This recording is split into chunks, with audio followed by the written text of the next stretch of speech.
What's up everyone, my name is Ryan and what I have with me here today is the K&F Concept 67mm magnetic 5-pack.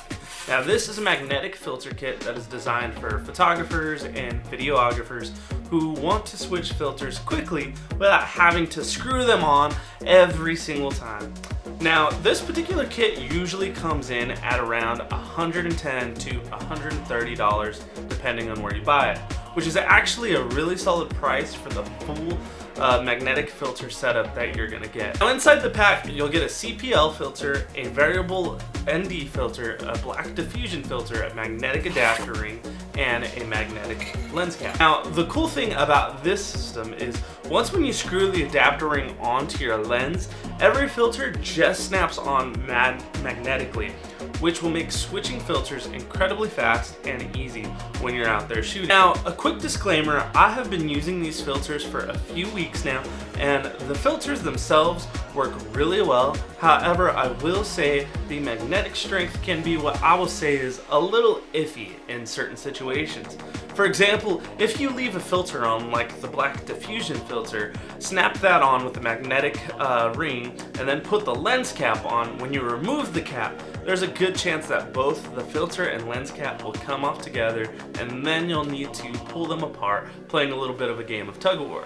Now you can easily fix this by removing the filter before putting the lens on the cap, but I honestly tend to leave the diffusion filter on most of the time, and that's when I really noticed that this was happening. Now for me, it's not a deal breaker, but it is something to be aware of. Now another thing to watch out for is with the variable ND filter, there is a small screw on the top that you need to loosen slightly to attach the filter to the magnetic ring. What you're going to do is you're going to loosen that screw, then tighten it down, and that will make it hold onto the magnetic ring so that when you're using the variable ND filter and rotating it, you don't accidentally spin off the diffusion filter. I had actually learned this the hard way while I was filming a soccer game when my filter came loose because I didn't have that screw tight enough and it fell right onto the ground. Luckily I was filming on some soft grass and I was sitting close to the ground, so there was no damage to the filter. Overall, I do really like these filters and the magnetic system is honestly very convenient. This kit is great if you're looking for multiple filters in one pack that you can switch between quickly.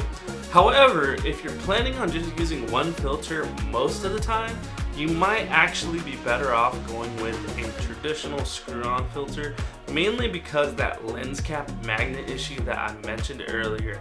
But overall, the filters themselves perform really well. If you're interested in picking up these filters, there's a link in the description below, and using that link really does help me and it supports the channel to be able to create more videos like this. I hope you enjoyed this video, and if you did, please leave a like, and if you would like to, please subscribe. It really does help. Appreciate it.